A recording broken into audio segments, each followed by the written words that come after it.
Read Sanskrit भाषा के संपूर्ण लाइव कोर्स वीडियोस के महामैराथन में आप सभी का स्वागत है। मैं हूं के शिक्षा गुरु और आप देख रहे हैं के शिक्षा गुरु संस्कृत यूट्यूब चैनल। इस चैनल पर रीड संस्कृत भाषा के संपूर्ण कोर्स के अंतर्गत ये 13वां वीडियो है। इसमें आपको संधि पढ़ाई जा रही है। पिछले वीडियो में हमने स्वर संधि पढ़ाई थी, लेकिन वीडियो लंबा होने की वजह से उसके अंदर जो है 7 प्रकार की जो वृद्धि संधि है उसको जो है यहाँ पर पढ़ाया जाएगा। इसके अलावा यहाँ पर व्यंजन संधि शुरू की जा रही है। हमारे चैनल पर पूरा का पूरा कोर्स प्राप्त करने के लिए आप बाई बटन क्लिक करके या फिर हमारे डिस्क्रिप्शन बॉक्स में जाकर के विभिन्न प्रकार की लिंक है, उन लिंकों में से जो है आप लाइव संस्कृत रीड संस्कृत की लिंक है उसको क्लिक करके पूरे वीडियो प्राप्त कर सकते हो। इसके लिए आप चैनल सब्सक्राइब कर दे तो हमेशा के लिए आपके सेल फोन में हमारा जो है चैनल बरकरार रहेगा और पूरा कोर्स आप बिना किसी शुल्क के पूरा का पूरा कोर्स कर सकते हो। तो शुरू करते हैं आज का वीडियो। तो प्रस्तुत है आपके सामने सप्तविषय की वृद्धि संधि का पहला सूत्र, और पहला सूत्र है एते धत्युट्सु।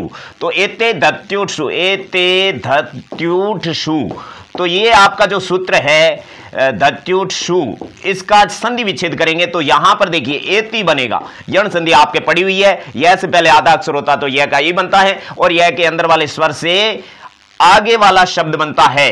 तो यहां पर भी यह से पहले आधा अक्षर है, यह का ई बन गया, एदति बन गया, यह के अंदर वाला ऊ है उसका उडशु बन गया। तो इस तरह से यहां पर एति और एदति, एदति का जब रूप चलेगा तो एदते हो जाएगा, उड शु का ऊह बन जाएगा और यहां पर शु अलग हो गया। शु का मतलब सप्तमी विभक्ति, और सप्तमी विभक्ति जहां पर भी आती है सूत्रों के अंदर वो द्वितीय पद का प्रथम अक्षर होता है। तो यहां पर एति द्वितीय पद का प्रथम अक्षर, एदते द्वितीय पद का प्रथम अक्षर और ऊ है आपके द्वितीय पद का प्रथम अक्षर है।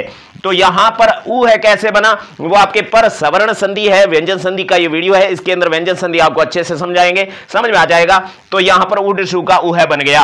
अब यहां पर अकारांत शब्द होना चाहिए, चाहे वो उपसर्ग हो चाहे कोई दूसरा शब्द हो। तो यहां पर अपन ले लेते हैं उप, उप ले लिया तो उप के अंदर एति जोड़ा तो ए के अंदर ए जुड़ेगा तो वैसे ही उपैति बनेगा, उपैति बनेगा। तो ये सूत्र की कहां जरूरत पड़े भैया, भाई वृद्धि संधि हो रही है उप प्लस एति, तो इस सूत्र की कहां जरूरत पड़े। आपको पता है जब हम ये संधि पढ़े थे जो आपके गुण संधि, उसके अंदर जो है ए के साथ में ई जुड़ता है तो ए बनता है, उसके बाद में वृद्धि पड़ी ए के साथ ए जुड़ता है तो आई बनता है। उसके बाद में जो एक संधि पड़ी थी उसका नाम था आपके पररूप संधि, एंगी पररूपकम। एंगी पररूपकम ये कहता था कि द्वितीय पद का प्रथम अक्षर ए आई आए और उससे पहले अकारांत उपसर्ग आए। तो उपसर्ग होने की स्थिति में वहां पर आपके पररूप संधि होगी। पररूप संधि प्रथम पद का अंतिम अक्षर जो भी स्वर होता है उसका लोप कर देता है, उसको टी भाग कहते हैं और बाद वाले को उसके अंदर जोड़ देते हैं। तो यहां पर ऐसा होना चाहिए उपैति, एक मात्रा वाला, एक मात्रा वाला होना चाहिए, क्योंकि एंगी पररूपकम सूत्र कहता है एंगी पररूपकम एक अपवाद है। किसका, वो है आपके वृद्धि संधि का अपवाद है। जब वृद्धि संधि का अपवाद आया कि अ के बाद में ए ओ आए और वो होना चाहिए उपसर्ग का, ऐसी स्थिति में वहां पर पररूप संधि होनी चाहिए। लेकिन उस एंगी पररूपकम पर रूप संधि का ये अपवाद है, ये पररूप संधि का ही अपवाद है, यानी अपवाद का अपवाद है क्या, एते धत्युट्सु। तो यहां पर आपके जो है कौन सी संधि होगी, वृद्धि संधि होगी, क्योंकि 7 प्रकार की वृद्धि संधि है, 7 सूत्रों के माध्यम से समझी जा रही है। तो यहां ये आपको समझ में आ गई। और उप प्लस एदते, तो यहां पर भी सेम पोजीशन रहेगी, क्योंकि एति एदते और ऊ है, ये 3 द्वितीय पद के प्रथम अक्षर आएंगे तो इस सूत्र से होंगे। बाकी वाले 6 सूत्र तो अभी पढ़ने हैं। तो यहां पर भी क्या बनेगा, उपेदते, और यहां पर जैसे मैंने लिख दिया पृष्ठ, पृष्ठ लिख दिया, कोई भी अकारांत शब्द होना चाहिए और उसके बाद में ऊ है। तो यहां पर ए के साथ में जब ऊ जुड़ेगा, ऊ बड़ा है यहां पे, ठीक है ना, यहां पर बड़ा है क्योंकि यहां बड़ा है। तो यहां पर ए के साथ में जब बड़ा ऊ जुड़ा तो क्या बनेगा भैया, ए के साथ में बड़ा ऊ जुड़ा तो ओ बनेगा। क्यों, क्योंकि ये आपकी गुण संधि है, लेकिन इस गुण संधि का अपवाद है ये शब्द। और क्या कहेगा, ओ की जगह आप क्या बनाओगे, औ बनाओगे। क्यों, क्योंकि ये वृद्धि संधि का नियम है। तो यहां पर पृष्ठौ बनेगा, पृष्ठौ, और पृष्ठौ का संधि विच्छेद पृष्ठ प्लस ओह नहीं होगा, सीधा सीधा आप वृद्धि संधि के नियम के अनुसार करेंगे तो आपके पृष्ठ धन ओह करोगे और वो गलती कर दोगे। इसलिए ये अपवाद के एते धत्युट्सु सूत्र है, उस माध्यम से आप लोग जो है पृष्ठ प्लस ऊ के अंदर पृष्ठो है, ये वृद्धि संधि होती है। पहला नियम समाप्त हुआ। तो प्रस्तुत है आपका अगला सूत्र, दूसरा सूत्र है अक्षा दोहिन्याम उपसंख्यानम। तो यहां पर मूल शब्द है अक्ष, अक्ष के अंदर जो है पंचमी विभक्ति लगा तो अक्षात बना। अक्षात का जब संधि हुआ तो दय का त बन गया। ये गुण संधि अपने व्यंजन संधि की पहले संधि जस्व संधि का नियम है। तो दय के अंदर से क्या निकला, ऊ निकला, बड़ा ऊ, उहिन्याम। उहिन्याम, उहिन्याम शब्द है ना वो सप्तमी विभक्ति एक वचन है और यहां पर मूल शब्द है उहिनी, उहिनी शब्द है और यहां पर सप्तमी विभक्ति एक वचन है। इसका मतलब ये द्वितीय पद का प्रथम अक्षर है। सूत्रों में जहां पर भी सप्तमी विभक्ति का शब्द होता है वो शब्द द्वितीय पद का प्रथम अक्षर होता है। ये हमने स्वर संधि के अंतर्गत ही आपको पढ़ाया था। तो यहां पर अक्षात यानी पंचमी विभक्ति, पंचमी विभक्ति वाले शब्द हमेशा प्रथमा विभक्ति प्रथम पद का अंतिम अक्षर होता है। तो यहां पर अक्ष प्लस उहिनी शब्द आए तो उपसंख्यानम यानी इसको भी साथ में गिनो। किसके साथ में गिने, सप्तविसी की संधि के साथ में गिने। दूसरा नियम हमने गिन लिया। तो यहां अ के साथ में बड़ा उ जुड़ता है तो अभी हमने पृष्ठो शब्द पढ़ा, उसी तरह से यहां पर ओ होना चाहिए, लेकिन ये ओ गुण संधि से नहीं होगा।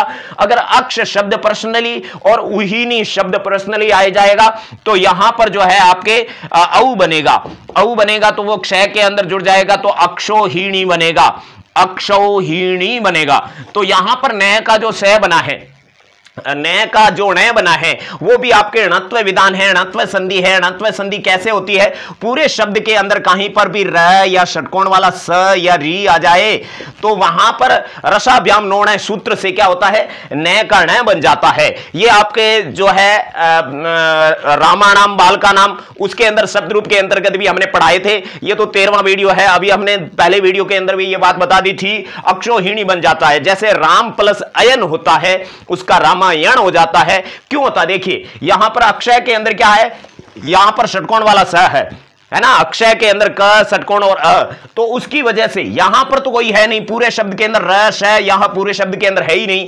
जब ये मिल जाएगा तो बन जाएगा, यहां पर पूरे शब्द के अंदर आ जाएगा तो यहां पर नय कार नय बन गया। ये अच्छा सा नियम है और इस सूत्र का एक ही उदाहरण है, अक्ष प्लस उहिनी संधि विच्छेद है और संधि करेंगे तो अक्षोहिणी बनेगा। यहां पर भी आपके बैरियर है, यह गुण का वृद्धि बन रहा है और यहां पर नय का नय बन रहा है। दोनों चीजें ध्यान रखना है। ऑप्शन में इसके बहुत सारे शब्द, आपको 4 शब्द दे देंगे, चारों में से सही आपको चूज करना है कि अक्ष प्लस उहिनी का सही संधि क्या है, अक्षोहिणी इति वार्ता।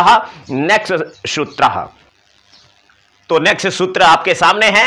यह सूत्र है श्वादिरेरिणो। श्वादिरेरिणो को संधि विच्छेद करते हैं। देखिए यहां पर श्व शब्द क्या है, श्व, श्व के बाद में आदि, ध्यान से देखो, आदि, दी छोटा कर दिया, क्यों, क्योंकि ये दी बड़ा है तो इसके 2 टुकड़े कहेंगे, एक छोटा ई और एक बड़ा ई। उसके बाद में ई र कर दिया, र के अंदर गुण संधि है। ध्यान से देखो, ए के साथ में जब बड़ी ई जुड़ती है तो ए बनता है, ए र के अंदर आया। वीडियो रिपीट करके देख लो हम कहा बोलता है। उसके बाद में यहां पर ई के बाद में री और नौ का न कर दे, ईरिन। तो यहां ध्यान से आपने देखा होगा, दोबारा हम समझा देते हैं कि इस सूत्र का हमने कैसे तोड़ा। देखिए श्व प्लस आदि श्वादि यहां पर बना और ये दी बड़ा है तो उसका टुकड़ा किया, एक छोटा ई है, एक छोटा बड़ा ई है, वो रै के साथ में जुड़ गया, ईर बन गया। ईर के अंदर जो है सुरेश का सुर प्लस ईश बनता है, उसी तरह से ईर प्लस ईरिन। तो ये ई यहां बड़ा ई है वो ए का बना और उसके बाद में री छोटा और ये ईरिन। तो यानी कि यहां पर ईर और ईरिन यानी स्व आदि, आदि का मतलब शुरुआत में प्रथम पद का अंतिम अक्षर स्व और उधर ईर या फिर ईरिन, ये 2 शब्द आए तो वहां पर जो है कौन सी संधि होने की संभावना है। देखिए यहां पर ए के साथ में बड़ी ई जुड़ती है तो आपके गुण संधि होती है, लेकिन यह सूत्र कहता है कि यहां गुण संधि नहीं करोगे, यहां पर आप वृद्धि संधि करोगे, औ आदेश करोगे। तो यहां पर स्व प्लस ईर शब्द आ गया, तो ये श्वादि रेरिणो सूत्र है। श्वादि रेरिणो सूत्र के माध्यम से यहां पर अ और ई मिलकर के क्या बनेगा, श्वैर बनेगा, श्वैर बनेगा। तो ये आपको याद रखना है। और यहां पर स्व प्लस यहां बड़ी ई और उसके बाद में ईरिणी लिख दिया तो क्या बनेगा, श्वैरिणी, स्वैरिणी शब्द बनेगा। तो ये आपके जो है यहां पर गुण न होकर के वृद्धि होगा। ये आपके सप्तविसी की संधि का तीसरा सूत्र आपको समझ में आ गया, नहीं आया तो वीडियो रिपीट करके देख लो भैया।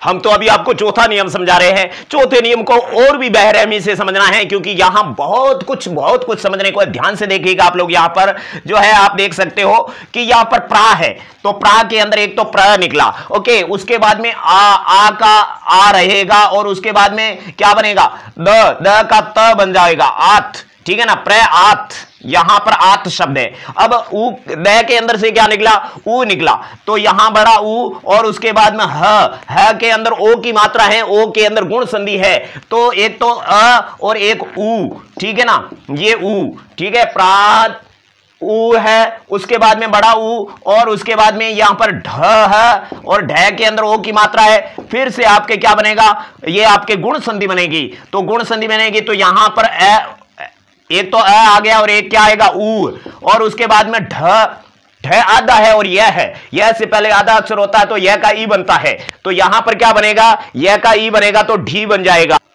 तो शब्द बनेगा आपका ऊढ़ी। तो ध्यान से देखो, यहां पर ऊ और उसके बाद में क्या बन गया, ऊढ़ी, ओके, ऊढ़ी, और उसके बाद में ध्यान से देखो, यह के अंदर क्या है, ए है, क्योंकि यह का तो ई बन गया, यह के अंदर ए है, सारी संधि साथ में रिपीट हो रही है पीछे वाली, क्योंकि ये सूत्र ही ऐसा है, इसके अंदर बहुत सारी संधि है। तो यहां पर श के ऊपर दो मात्रा है तो वहां वृद्धि संधि है, तो यहां से ए निकला और वो स अ के साथ में ए जुड़ता है तो आपके वृद्धि संधि होती है, तो यहां पर सही के अंदर वृद्धि संधि है, और उसके बाद में आधा स और यह, तो यहां पर एस्य शब्द है, एस्य शब्द के अंदर सप्तमी विभक्ति है, एस्येसु सप्तमी विभक्ति बहुवचन है। तो आपको सारी बातें हमने क्लियर कर दी है। आपको अगर समझ में नहीं आ रही है तो आपके संधि स्वर संधि की कमजोरी है, आपके शब्द रूप की कमजोरी है, इसलिए आपको समझ में नहीं आ रही है। You are so intelligent but you have no that more experience for the previous grammar of Sanskrit, understand और नॉट। यह मतलब आपको पिछली वाली ग्रामर का पता नहीं है, इसलिए आपको भारी लगना महसूस हो सकता है, लेकिन जिसको अच्छा लग रहा है, बहुत अच्छे से आप गहराई से पढ़ रहे हो, एक एक चीज मास्टरमाइंड में जा रहे हो। तो यहां प्र का मतलब होता है प्र उपसर्ग, और उसके बाद में आत का मतलब आदि में, यानी प्रथम पद का अंतिम अक्षर हो। उसके बाद में क्या आना चाहिए, एक तो ऊ है या फिर ऊढ़ी, ऊढ़ या फिर ऊढ़ी, ये तीन शब्द तो है आपके जो है कौन से, ये ऊ से शुरू होने वाले। उसके बाद में उसी प्र के साथ में एश या फिर एश्य, ये दो शब्द आए तो कौन सी संधि होगी, वृद्धि संधि होगी। यहां पर तो वृद्धि सामने दिख रही है, प्र के साथ में ए जुड़ेगा तो आई बनेगा, तो इसका शब्द क्या बनेगा, इसका बनेगा प्रेषः, और इसका क्या बनेगा, प्रेष्यः, प्रेषः प्रेष्यः। इस तरह से दो शब्द आपके यहां पर बन गए, प्रेषः प्रेष्यः। तो इसका क्या बनेगा, प्र के साथ में ऊ जुड़ेगा तो प्रोह, प्रोह, ये कौन से, इस सूत्र से बना, पीछे वाला जो सूत्र बना उसमें अपने पृष्ठ पढ़ा था, पृष्ठ के अंदर पृष्ठ प्लस ऊ था, वो आपके जो इस सूत्र से एते धत्युत्सु सूत्र से बना था। तो आपको ऐसे भी प्रश्न पूछ सकते हैं कि पृष्ठ शब्द है वो कौन से सूत्र से बना है, प्रादु ढोड्य से शिशु बना है या फिर जो आपके एते धत्युत्सु सूत्र से बना है। तो आपको वो भी ध्यान रखना है कि उससे तो जो तीन शब्द बनते हैं, एति, एदते और जो है आपका ऊ शब्द है, यहां पर ऊ शब्द है, वहां पर क्या है आपका प्राद ओ है, से उसके अंदर जो है आपका ऊ शब्द आ रहा है। तो ये जो शब्द है ये आपके दोनों के अंदर आ रहे हैं, प्र प्लस ऊ है जो आपके यहां पर भी आ रहा है, यहां पर भी आ रहा है, तो इसके अंदर दोनों राइट है। इस सूत्र से भी इसको कर रहे हैं, इससे भी कर सकते हैं, क्योंकि ऊ शब्द वहां पर भी आ रहा है और यहां पर भी आ रहा है, इसलिए प्र प्लस ऊ शब्द है, उसके अंदर आपके एते धत्युत्सु सूत्र भी है और प्रादो ढोजे से सूत्र है। तो यहां पर दोनों सूत्र काम आ रहे हैं, लेकिन ऊड और ऊटी शब्द है उसके लिए पर्सनली आपके प्रादो ढोड्य से सूत्र है, वो काम आ रहा है। तो प्र प्लस ऊ से प्रोह शब्द बना और प्र प्लस ऊड से क्या बना, प्रौढ़, और उसके बाद में यहां प्रौढ़ी, प्रौढ़ी ये शब्द बने हैं, और प्रेषः और प्रेष्य, इस सूत्र से इतने शब्द बनते हैं जो माइंड में रखने, सारे के सारे वृद्धि संधि के हैं। अब आपके पांचवा नियम बिल्कुल सिंपल है। यहां पर लिखा है रित्ते, रित्ते के अंदर रित शब्द है, ध्यान से देखिए, रित शब्द है और रित शब्द के अंदर सप्तमी विभक्ति है। सप्तमी मतलब द्वितीय पद का प्रथम अक्षर, रित्ते यानी सप्तमी विभक्ति एक वचन है तो उसका मतलब है द्वितीय पद का प्रथम अक्षर है। और तृतीया समास के अंदर हालांकि सप्तमी है लेकिन यहां सप्तमी आपके क्लियर होगी, तृतीया समास से ये आपके तृतीया समास वाला शब्द होगा, मुख्य शब्द होता तो आपके द्वितीय पद का प्रथम अक्षर आ जाता। लेकिन यह बात बताइए कि तृतीया विभक्ति वाले शब्द के तृतीया तत्पुरुष समास वाले शब्द के अंदर होगा। तो यहां पर आपके जैसे मैंने लिख दिया सुख, तो सुख प्लस रित्ता है, ये आपके संधि है। कौन सी संधि है? वृद्धि संधि। सप्तविषय की वृद्धि संधि का पांचवा नियम है रित्ते च तृतीया समास से। ये सूत्र कहता है कि यहां पर आपके तृतीया तत्पुरुष का समास, तृतीया तत्पुरुष समास का शब्द होना चाहिए। तो यहां पर सुख प्लस रित्त है तो इसका संधि होगा सुखार्थ है। सुखार्थ कैसे हुआ वो हम आपको बताएंगे, लेकिन पहले इसके अंदर समास देख लेते हैं। यहां पर शब्द है सुखार्थ है तो इसका संधि विच्छेद समास विग्रह होगा सुखेन रित्त है, सुखेन रित्त है। तो यह तृतीया तत्पुरुष समास है, इसलिए यहां पर समास होने की वजह से यहां पर वृद्धि संधि है। और दूसरा कारण है द्वितीय पद का प्रथम अक्षर रिक्त शब्द है। तो द्वितीय पद का प्रथम अक्षर रिक्त शब्द आता है तो किसी भी हालत में लगभग आपके तृतीया तत्पुरुष समास होता है और उस दशा में वहां पर वृद्धि संधि करनी अनिवार्य है। अब बात यहां पर क्या है, ए के साथ में री जुड़ता है तो अर बनता है और आ के साथ में री जुड़ता है तो भी अर बनता है। यह अपन ने गुण संधि के अंदर मुख्य नियमों के अंदर पढ़ा था। तो यह आपके गुण संधि है। गुण संधि में ए के साथ री जुड़ता है तो भी अर, आ के साथ री जुड़ता है तो भी अर बनता है। यह गुण संधि की बात है। लेकिन बात यहां पर यह है कि वृद्धि संधि करनी है तो वृद्धि संधि में अर न होकर के आर होगा। यह अपवाद है, यह मुख्य नहीं है। रित्ते च तृतीया समासे के अंदर ऐसा होता है। तो यहां पर आर बनेगा तो क्या बनेगा उसको भी डिटेल से यहां बता देते हैं। सुख प्लस रित के अंदर जो है ए के साथ में क्या जुड़ रहा है, जो है री जुड़ रहा है। सुख प्लस रित के अंदर जो है ए के साथ में री जुड़ रहा है। तो यहां पर हम संधि पढ़ रहे हैं, ए के साथ में यहां री जोड़ दिया और क्या बनाया, दोनों का आर बना दिया। आर बना दिया तो आ तो ख के अंदर जुड़ जाएगा तो सुखा बन जाएगा और ये र तय के ऊपर जुड़ जाएगा सुखार्थ बन जाएगा। तो सुखार्थ शब्द है उसके अंदर वृद्धि संधि है, न की दीर्घ संधि है। सुखार्थ आ दिख रहा है सुख प्लस आर्थ, नो नो नो नो, सुख प्लस रित। ये रित च तृतीया समास से पांचवा नियम आपको समझ में आ गया। बाकी उदाहरण आपको देखते रहना है, हम तो केवल एक्सप्लेन कर रहे हैं। अगला नियम है आपका जो है छठा है, देख के डरना नहीं है क्योंकि इतना लंबा चौड़ा नहीं है। यहां पर प्रय उपसर्ग है, उसके बाद में वत्सर, कंबल, वसन, दस और ऋण और ऋणा नाम के अंदर षष्ठी बहुवचन है और ऋणे। तो यहां मुख्य शब्द है आपका ऋणे। तो यह शब्द है द्वितीय पद का प्रथम अक्षर बन गया ऋणे, ठीक है ना। द्वितीय पद का प्रथम अक्षर ऋणे, सप्तमी एक वचन है, इसका मतलब इसको ऋण शब्द है। यानी कि दूसरे पद का प्रथम अक्षर ऋण आए या रित आए। रित हमने रित्ते च तृतीया समास से पांचवें नियम के अंदर हमने आपको समझाया था। रित्ते च तृतीया समास से और छठा अभी चल रहा है, सातवां लास्ट में हो जाएगा। तो यहां पर तो आपके प्र उपसर्ग होना चाहिए, इधर क्या होना चाहिए, उपसर्ग। उसके बाद में वत्सर शब्द आए, प्रय वत्सर शब्द आए और उसके बाद में कंबल शब्द आए, वसन शब्द आए, दश शब्द आए या ऋण शब्द आए। इन्हीं शब्द के बाद में ऋण शब्द आए तो आपके जो है कौन सा होगा, जो आपके वृद्धि संधि होगा। तो यहां आपके जो है मुख्य रूप से प्र उपसर्ग यहां पर सबसे पहले है। उसके बाद में क्या है, देखिए यहां पर प्रय उपसर्ग सबसे पहले है। तो द्वितीय पद का प्रथम अक्षर ऋण होना चाहिए तो प्रथम पद का अंतिम अक्षर क्या होना चाहिए, प्रथम पद का अंतिम अक्षर प्रय हो सकता है, वत्सर हो सकता है और कंबल हो सकता है और क्या हो सकता है। ध्यान से देखिए आगे जो है आपके संधि आ रही है, संधि के माध्यम से आप शब्दों को अलग करना सीख लिए तो आप लोग कभी भी नहीं भूलोगे। तो यहां पर कंबल के बाद में जो है वसन शब्द है, वसन का मतलब भी कपड़ा होता है और उसके बाद में दस शब्द है और 10 के बाद में दशारण शब्द है ना, दशारण शब्द। इसके अंदर तृतीया समास से रित्ते च तृतीया समास से 10 प्लस ऋण शब्द है। तो यहां पर ऋण शब्द खुद यहां पर आ गया, देखिए 10 प्लस ऋण, ऋणा नाम के अंदर षष्ठी है। ऋणा नाम यानी इन सभी शब्दों के आगे ऋणे यानी ऋण शब्द आ जाए, सबके अंदर यहां पर ऋण शब्द है।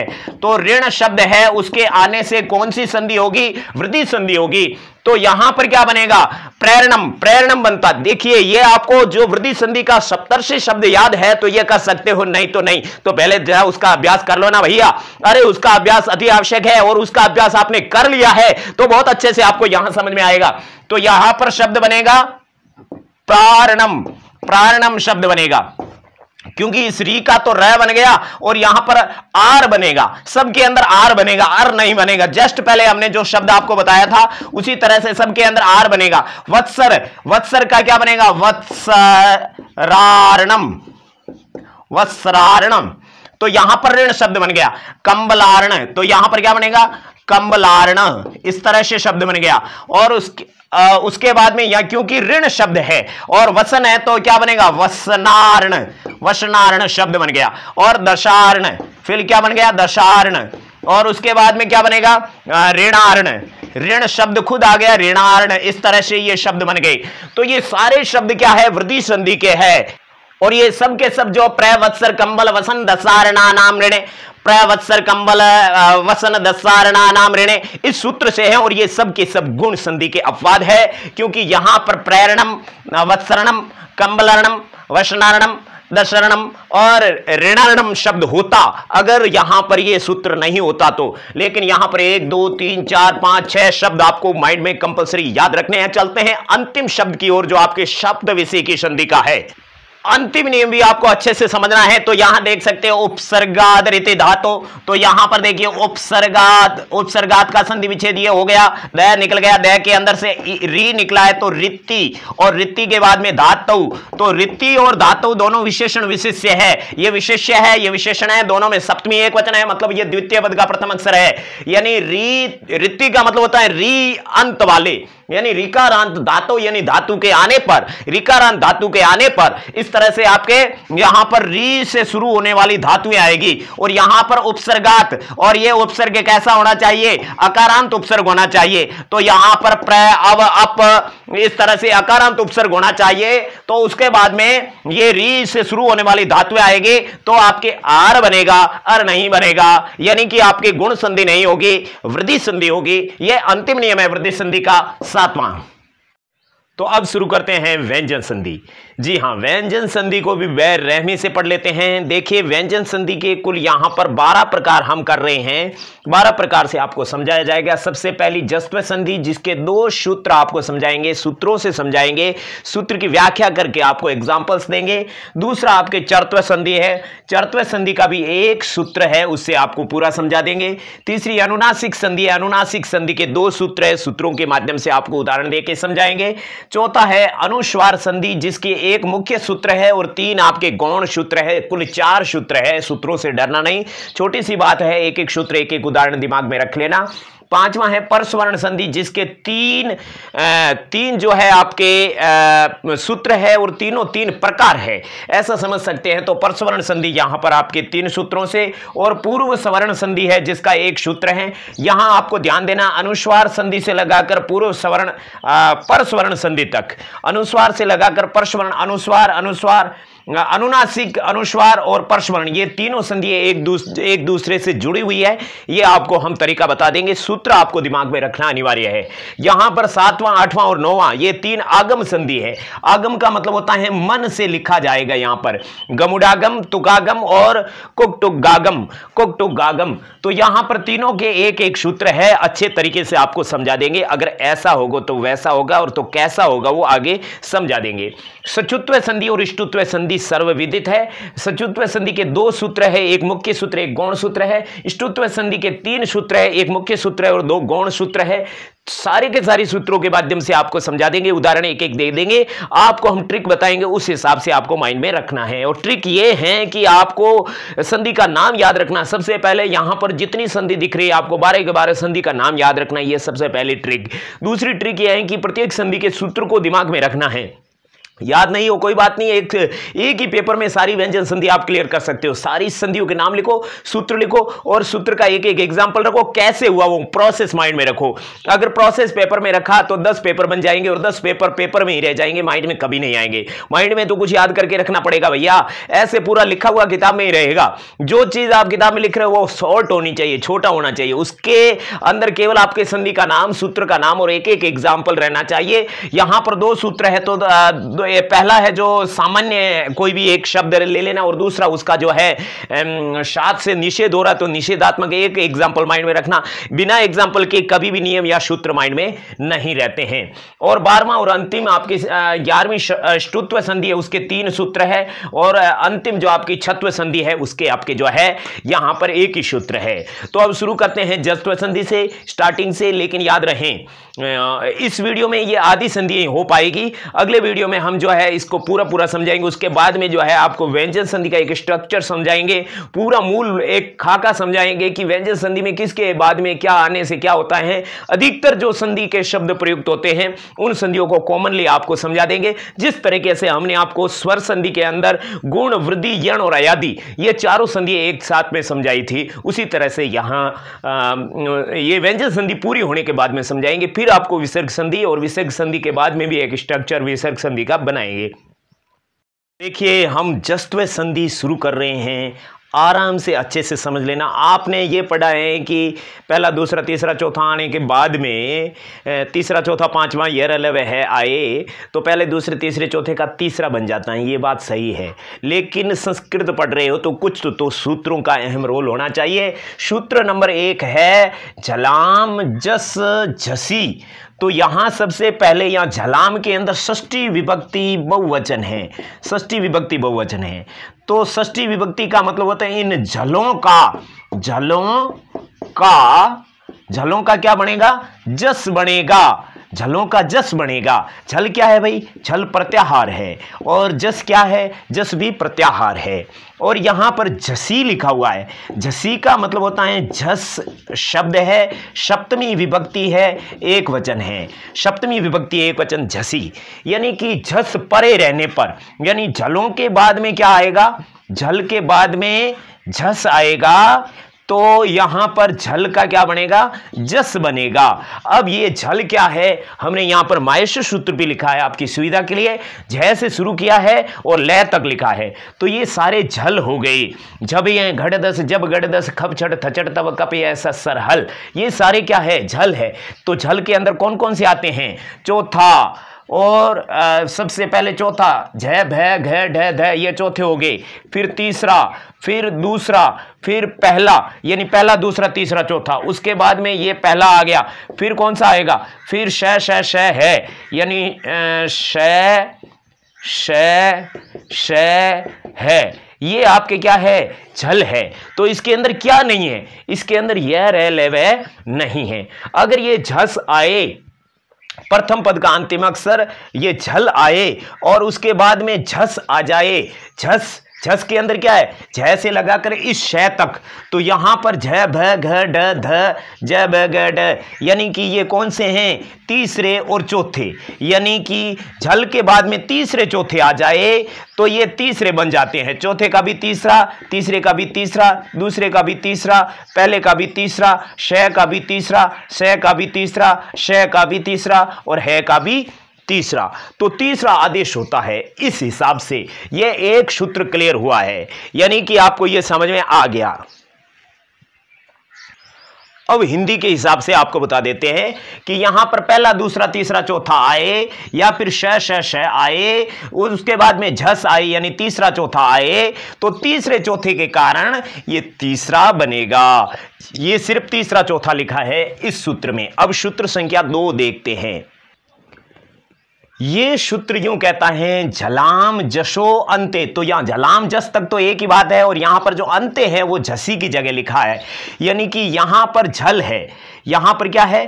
झल है, यानी वर्ग का पहला, दूसरा, तीसरा, चौथा या श है। और उसके बाद में क्या है? उसके बाद में यहां पर तो जस का मतलब होता है इसका जस आदेश होगा, और जस का मतलब होता है किसी भी वर्ग का तीसरा। तो तीसरा तो ये भी कर रहा था, झलों का जस हो रहा था, यहां पर भी झलों का जस हो रहा है, बात सेम है।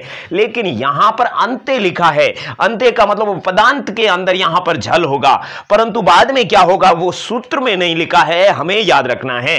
बाद में ये होगा तीसरा, चौथा, पांचवा, य र ल व और ह, और कोई भी स्वर कोई भी स्वर, ये पोजीशन आपके बहुत बड़ी कंडीशन है, ठीक है ना। इस कंडीशन को आप लोग जो है अच्छे से याद रखना, क्योंकि ये जो आपके है ये पूरा का पूरा आपके तीसरा चौथा पांचवा येरा लेवे है और स्वर ये आपका अल प्रत्याहार है, अल प्रत्याहार है, इसीलिए यहां पर ये जो है आपका अश प्रत्याहार है, ठीक है ना। अश प्रत्याहार जो है आपके यहां तक है, कहां तक है, यहां तक है। उसके बाद में दूसरा, पहला और श है, ये नहीं है, इसमें है तो है, इसमें है, ऊपर से आ गया, इसलिए ये अश प्रत्याहार है, बहुत ही इंपॉर्टेंट है। ये केवल व्यंजन संधि में नहीं, आपके विसर्ग संधि में भी ये बहुत काम आने वाला है। इसलिए अश प्रत्याहार जो कि आपके तीसरा चौथा पांचवा येरा लेवे और है और स्वर, यहां पर 4 कंडीशन है, तो यहां पर झलों का क्या बनेगा, जस बनेगा। तो दोनों सूत्र हमने आपको समझा दिए कि झलों का जस बनता है झस परे रहने पर, यानी तीसरा चौथा ये कंडीशन अलग है, तीसरा चौथा आए तो ये सूत्र लागू होगा, और पांचवा आ जाए, यारा लेवे आ जाए, है आ जाए या स्वर आ जाए, तो झलों का जब जस बनता है तो यहां पर झलाम जसो अंते सूत्र काम आएगा। झलाम जसो अंते बाद में स्वर आता है, यारा लेवे आता है तो काम आता है, या पांचवा आता है जहां पर वैकल्पिक संधि है, पांचवें से 2 संधि बनती है, चौथे से भी 2 संधि बनती है, तो यहां पर चौथा आता है। तो इस देखिए एक बात और सुनिए, यहां पर तो आप ये जस्त्व संधि पढ़ रहे हो, लेकिन जस्त्व संधि के अंदर से 2 संधि और निकलेगी, ठीक है ना। एक तो आपके द्वितीय पद का प्रथम अक्षर चौथा आया तो आपके जो है परसवर्ण संधि बनेगी, और उसके अलावा जो पांचवा आया तो भी आपके अनुनासिक संधि बनेगी, तो ये 2 संधि आपके इसके अंदर से और निकलेगी। लेकिन उससे पहले आपको जो है जस्त्व संधि के उदाहरण दे देते हैं, ध्यान से देखिए। ये 2 उदाहरण हैं जो आपके पहले सूत्र के थे, ये 2 उदाहरण हैं बाद वाले दूसरे सूत्र के हैं। यहां पर बुद्ध धन धी, तो सूत्र को ध्यान से देखिए, यहां पर क्या होना चाहिए, तीसरा या चौथा होना चाहिए, और यहां पर क्या है, किसी भी वर्ग का पहला, दूसरा, तीसरा, चौथा होना चाहिए, पांचवा नहीं होना चाहिए। तो यहां पर ध कौन सा है, चौथा है, तो उसको तीसरा आदेश करो, ठीक है ना। तो ये कौन से वर्ग का है, उसी वर्ग का, ये बात ध्यान रखना, बाद वाले वर्ग पे डिपेंड करता है वो दूसरी संधि, यहां पर ध और यहां पर भी ध, तो यहां पर तय वर्ग का है, यहां पर भी तय वर्ग का, वो मामला अलग है, लेकिन ये उसी वर्ग का होगा जो यहां पर होगा। यहां पर ध त वर्ग का है तो त थ द, यहां पर द बनेगा, क्या बनेगा, द बनेगा। तो यहां पर इसके बू के कुछ नहीं बिगड़ेगा, यहां पर ध का द बनेगा, क्योंकि चौथे का भी तीसरा बनेगा, तीसरे का भी तीसरा, दूसरे का भी तीसरा, पहले का भी तीसरा बनेगा। आगे तीसरा चौथा होता है तो इधर वाले को तीसरा ऑर्डर करता है, इसके कुछ नहीं बिगड़ेगा। तो यहां पर द और ध बन गया, और यहां पर क्या है, धी है। तो ध्यान पूर्वक देखिए, ये पहले है तो ऊपर रहेगा, बू द पहले है तो ऊपर रहेगा, ध बाद में है तो वो नीचे रहेगा, और जो ये मात्रा है वो बाद वाले अक्षर के है, इसीलिए बुद्धि के अंदर बू द आदा और धी है। ये बात आपको पता होनी चाहिए, यहां पर पता चलेगा, सेम टू सेम है। ये क वर्ग का है, क वर्ग का कौन सा है, चौथा, और ये है, ये भी चौथा है। तो यहां पर तीसरा चौथा होता है तो तीसरा ऑर्डर करता है, इसको ऑर्डर करता है, उसके कुछ नहीं बिगड़ता है। तो चौथे का तीसरा बनेगा, जो तीसरा बनेगा वो उसी वर्ग का बनेगा, तो क ख ग बनेगा, क्या बनेगा, ग, और उसके बाद में यहां पर द और ग, और उसके बाद में ध, तो क्या बनेगा, दग्ध, दग्ध बना। तो दग्ध का संधि विच्छेद क्या, दग प्लस ध, दग का मतलब जलना, और ध से कद प्रत्यय, उसका मतलब होता है जला हुआ, दग्ध। इस तरह से आपको ये समझ में आ गया होगा। अब यहां पर देखिए, यहां पर आप देख सकते हो वाक प्लस विशेष, तो यहां पर क है और यहां पर य र ल व उसमें से है, तो यहां पर भी तीसरा ऑर्डर होगा, तो यहां पर क्या हो जाएगा, वाग, और उसके बाद में क्या है, विशेष। तो यहां पर वाग विशेष को कैसे लिखेंगे, यहां पर वाग विशेष को इस तरह से लिखेंगे, वा ग वि शे ष। ऐसा क्यों लिखेंगे, क्योंकि जो आधा अक्षर होता है उसको अंदर लिखा जाता है। तो यहां पर ये तो बात होगी तीसरे चौथे पांचवें की। अब बात करते हैं आपके जो आगे अगले उदाहरण की बात करते हैं। यहां पर शुभ प्लस अंत है, तो यहां पर प कौन सा है, ये पहला है, तो पहले को भी तीसरा ऑर्डर करता है। कौन करता है, बाद में कोई स्वर आए तो यहां पर अ क्या है, स्वर है, तो वो तीसरा ऑर्डर करेगा।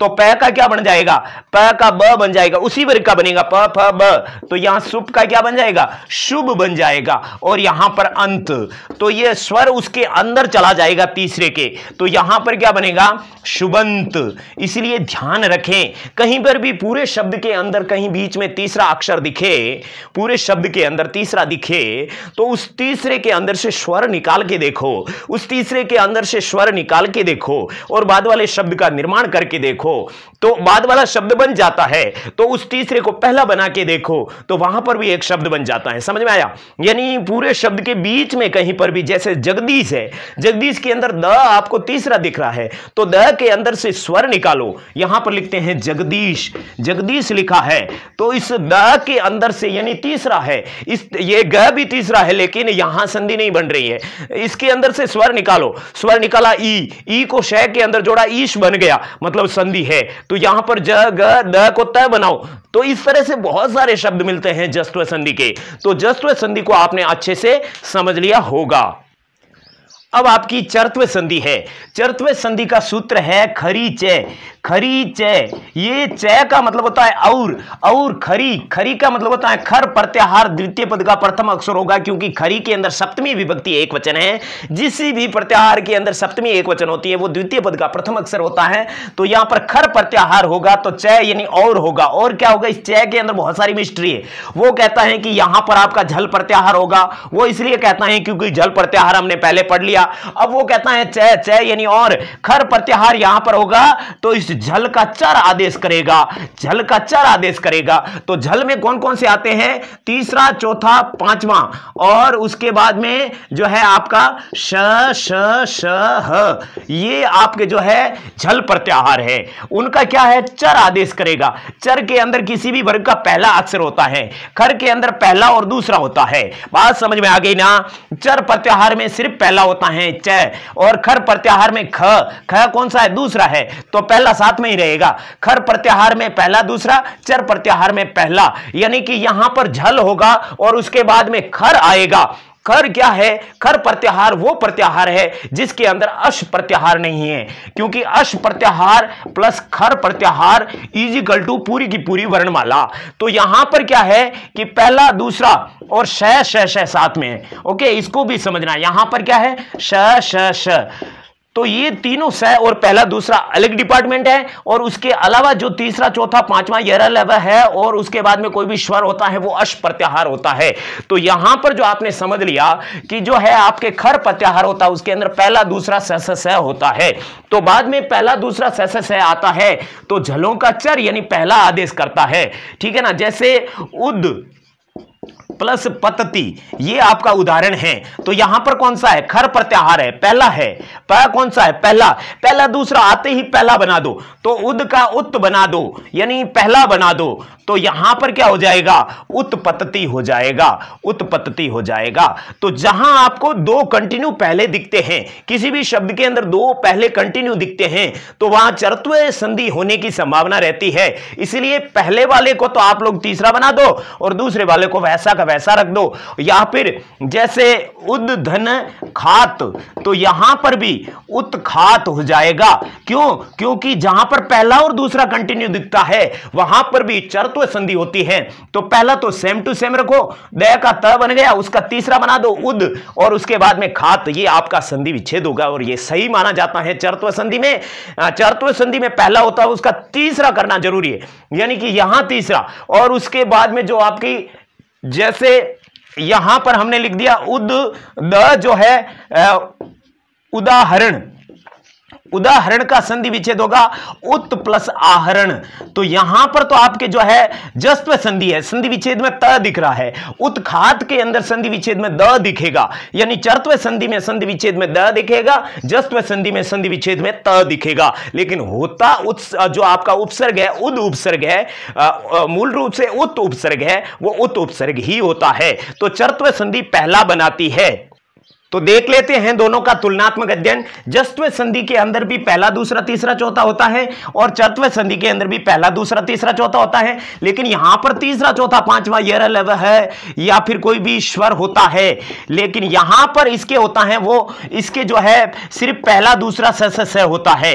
कंडीशन इन दोनों की बाद वाले शब्द पे डिपेंड करती है, यानी कि बाद वाला शब्द तीसरा चौथा पांचवा यर लव है या फिर स्वर है तो तीसरा बना दो, और बाद वाला शब्द पहला दूसरा श है तो पहला बना दो, लेकिन यहां पहला दूसरा तीसरा चौथा ही होता है। जस्त्व संधि और चतुर्थ संधि के अंदर यही समानता है कि प्रथम पद का अंतिम अक्षर जो है आपके जो पहला दूसरा तीसरा चौथा होता है, लेकिन तीसरा चौथा पांचवा है वो तीसरा बनाता है और पहला दूसरा स है वो पहला बनाता है। यहां पर कोई चेंज नहीं होता है। द्वितीय पद का प्रथम अक्षर केवल प्रथम पद का अंतिम अक्षर इस जस्त्व संधि और चतुर्थ संधि में होती है। चतुर्थ संधि तो यही कंप्लीट होगी, लेकिन जस्त्व संधि के अंदर से दो संधि और निकलेगी, उसको आगे समझा देते हैं। तीसरी संधि आपकी है अनुनासिक संधि, और यह संधि आपके जस्त्व संधि में से ही निकली हुई है। यह संधि यूं कहती है कि आपके यहां पर अगर यर प्रत्याहार है, सूत्र आपका यरो यरो अनुनासिके अनुनासिको वा का मतलब वैकल्पिक संधि है, वैकल्पिक संधि। हालांकि इसके दूसरे सूत्र के अंदर परमानेंट संधि अनुनासिक संधि आएगी। कभी भी अनुनासिक संधि को अनुस्वार संधि में कन्वर्ट नहीं करना है। अनुनासिक और अनुस्वार के अंदर दोनों में अनु उपसर्ग है, इसलिए कभी भी आपको कंफ्यूज नहीं होना है। अनु का मतलब होता है अनु उपसर्ग के अंदर नासिक शब्द है, मतलब पांचवा। अनुस्वार का मतलब अनुस्वार बिंदी। जिस शब्द के अंदर बिंदी आती है, जैसे संचार है उसके अंदर बिंदी है, तो वहां पर अनुनासिक संधि नहीं है, अनुस्वार संधि है, क्योंकि अनुस्वार है। जहां अनुस्वार होता है वहां अनुस्वार संधि और अनुनासिक संधि हम समझा रहे हैं। यहां से समझ लेना यर प्रत्याहार का, यहां पर यर प्रत्याहार है और उसके बाद में अनुनासिके सप्तमी एक वचन है बाल के, यानी यहां पर अनुनासिक शब्द हो। कौन सा शब्द अक्षर हो? अनुनासिक। अनुनासिक अक्षर कौन से होते हैं? पांचवें अक्षर होते हैं। किसी भी वर्ग के पांचवें अक्षर हो तो अनुनासिक है, यानी इसको भी अनुनासिक बना दो। इसको भी कौन सा बना दो? अनुनासिक बना दो। अनुनासिक कौन सा होता है? पांचवा होता है। तो यर प्रत्याहार क्या है? यानी कि ये पहला पांचवा बनाता है, और यहां पर कौन सा आएगा? पांचवा आएगा। तो यहां पर कंडीशन क्या है? यहां पर पांचवा है और यहां पर पांचवा बनेगा, और ये पांचवा ही रहेगा। तो ये संधि आपके जस्त्व संधि के अंदर से निकली है ना। यहां पहला दूसरा तीसरा चौथा है और उसके बाद में तीसरा चौथा पांचवा यर लव ऐसा है, तो यहां ये पांचवा है ना, तो यहां पर ये जस्त्व संधि भी होगी, ये जस्त्व संधि भी होगी। यहां पर तीसरा भी होगा। किसका? सॉरी, उधर नहीं, इधर तीसरा तीसरा तीसरा तीसरा बन रहा था ना जस्त्व संधि में, तो यहां पांचवा आएगा तो डबल संधि होगी, ये पांचवा भी बनेगा। ये कौन से बनेगा? ये आपके जो है यरो अनुनासिके अनुनासिको वा सूत्र से बनेगा कि यहां पर यर प्रत्याहार है। अब यर प्रत्याहार में क्या आता है? है व्रटलन यमंगणनम, यानी कि य व र ल है नहीं आएगा। उसके बाद में जो है आपके यमंगणनम पांचवा य र तक है, तो यहां पांचवा चौथा तीसरा दूसरा और पहला भी है, पांचवा भी है शश शर, तो वहां पर श भी है। तो ये सारा मामला है। ऐसी स्थिति में यहां पर इसका पांचवा भी बनेगा। कौन सा बनेगा? पांचवा भी बनेगा। तो यर प्रत्याहार में ह को छोड़कर सारे स्वर होते हैं, सारे व्यंजन होते हैं। यर प्रत्याहार में ह को छोड़कर सारे व्यंजन होते हैं, सभी पांचवें बनेंगे। कैसे बनेंगे? अनुनासिक संधि में हम आपको डिटेल से आगे समझा देंगे कि ये आपके अनुनासिक कैसे बनेंगे, ये पांचवें कैसे बनेंगे, और जो है आपके ये तीसरे भी कैसे बनेंगे। तो यरो अनुनासिके अनुनासिको वा यर प्रत्याहार है, उसका अनुनासिके यानी बाद में पांचवा आने पर अनुनासिको यानी प्रत्याहार पांचवा बन जाता है। वा यानी या फिर का मतलब अथवा में होगा। तो देखते हैं जस्त्व और इसमें क्या डिफरेंस है। उदाहरण आपके सामने है, आप देख सकते हो दिक प्लस नाग। तो यहां पर भैया पहला है और यहां पर कौन सा है? पांचवा। तो यहां इसने क्या कहा था? इसने सब कुछ कहा था, पहला दूसरा तीसरा चौथा पांचवा भी हो सकता है, लेकिन जस्त्व संधि में पांचवा नहीं था। तो यहां पर ये जो पहला है, ये पहले को, इस कै को पहले को पांचवा आदेश करेगा, ये क्योंकि ये बाद में पांचवा है, तो पांचवा बाद में यहां पर तीसरा चौथा पांचवा आता है, तो वो तीसरा भी बनाता है पांचवा भी बनाता है, दोनों राइट होता है। तो पहले तीसरा बनेगा तो दिग प्लस नाग ऐसा बनेगा। जब ऐसा बनेगा तो शब्द बनेगा दिगनाग। ये दिगनाग सही है, ये जस्व संधि से बना है, लेकिन ये कहता है पांचवा है तो इस पहले को पांचवा बनाओ। तो यहां पर क को उसी वर्ग का पांचवा, क ख ग तो बना दिया तीसरा, क ख ग घ ढ, यानी ये बनेगा जो उस पांचवें की वजह से बनेगा, ये आपकी अनुनासिक संधि के कारण बनेगा। तो यहां पर लिखा जाएगा दिंगनाग। दिगनाग और दिंगनाग दोनों राइट है, ये वैकल्पिक संधि है, ठीक है ना। यरो अनुनासिके अनुनासिको वाह, वाह का मतलब होता है या फिर, तो ये आपके दिगनाग भी राइट है, दिंगनाग भी राइट है। किसी भी हालत में इन दोनों को गलत नहीं किया जा सकता है। अब अनुनासिक संधि का दूसरा सूत्र जिसमें केवल और केवल अनुनासिक संधि होगी, जस्व संधि नहीं होगी। तो देख सकते हो आप, दूसरा सूत्र है प्रत्यये भाषायाम नित्यम। प्रत्यये सप्तमी एकवचन है, सप्तमी एकवचन मतलब प्रत्यय का होना चाहिए। कौन सा? पांचवा अक्षर है वो प्रत्यय का होना चाहिए। प्रत्यय का बाद में होगा तो मतलब स्टार्टिंग होगा, पहला होगा, यानी कि प्रत्यय का आदि, किसी भी प्रत्यय का शुरुआती अक्षर पांचवा हो तो यह बात क्लियर होगी। भाषायाम, भाषायाम सप्तमी एकवचन है और भाषायाम का मतलब है कि हमने पहले बात बता दी भैया, उस बात में मतलब यहां पर पहला, दूसरा, तीसरा, चौथा, पांचवा जो भी यर है, यर प्रत्याहार है, उस यर प्रत्याहार में नित्यम यानी हमेशा के लिए अनुनासिक संधि करोगे, यानी पांचवा अक्षर करोगे, तीसरा नहीं करोगे। ये प्रत्यय भाषायाम नित्यम कहता है, यानी द्वितीय पद का प्रथम अक्षर किसी भी प्रत्यय का शुरुआती। तो यहां पर देखिए मयट प्रत्यय एक ऐसा प्रत्यय है जिसकी शुरुआत में पांचवा आता है, तो इसको हम करके देखते हैं, ठीक है ना। जैसे यहां पर लिख दिया वाक और उसके बाद में मयट प्रत्यय का मय लिख दिया, ये पुल्लिंग के अंदर होता है, मई स्त्रीलिंग के अंदर होता है, लेकिन होता मयट प्रत्यय है। तो यहां पर वाक प्लस मयट के अंदर जो है ये पहला है, इसका तीसरा कभी नहीं बनेगा क्योंकि यहां पर मयट प्रत्यय का पांचवा है, प्रत्यय होने पर नित्यम हमेशा के लिए होगा, तो यहां पर सीधा के सीधा पांचवा बनेगा, ये बात याद रखनी है। तो यहां पर वांगमय बनेगा, वाग्मय कभी नहीं बनेगा क्योंकि ये मयट प्रत्यय है। ये चीज अनुनासिक संधि में आपको याद रखनी है। तो लगा दीजिए लाइक, क्योंकि अब तो लाइक करना ही है भाई, समझ में आया है तो, नहीं आया तो आप लोग जो है अच्छे से दोबारा देख लीजिए, समझ में आ जाएगा भैया, क्योंकि इस तरह से आपको कहीं समझने को नहीं मिलेगा भैया सब। तो यहां पर वांग प्लस मय, ये वांगमय हो गया ना, हो गया। तो आप लोगों को समझ में आ गया कि वांगमय है, उसके अंदर प्रत्यय भाषायाम नित्यम, यानी प्रत्ययों के आने पर हमेशा के लिए जो है आपके ये अनुनासिक संधि ही होगी। तो मुझे लगता है टाइम काफी हो चुका है, 3 संधि हमने व्यंजन संधि की पढ़ी है, बाकी वाली अगले वीडियो में पढ़ी जाए तो बेहतर रहेगा, क्योंकि वीडियो लंबा हो जाता है तो फिर आनंद नहीं रहता, इसीलिए क्योंकि अपलोडिंग में वो काफी प्रॉब्लम आती है, इसीलिए जो है यहां तक काफी है। इस चीज को आप एक एक चीज को जो है वीडियो देखते समय स्क्रीनशॉट लेकर के अपने जो है एक शॉर्ट नोट्स के अंदर आप लिखते रहो, उससे जो है आपको मुख्य रूप से सूत्रों की व्याख्या इस तरह से आपको कहीं नहीं मिलेगी, क्योंकि हमने व्याकरण में जो है वो सब कुछ किया है, शास्त्री, शिक्षा शास्त्री वगैरह सब कुछ व्याकरण में, तो एक एक चीज व्याकरण के हमें गहराई से पता होनी है, तो वो चीज आपको भी पता हो जाए, इसके लिए हम यहां पर जो है लाइव पढ़ा रहे हैं।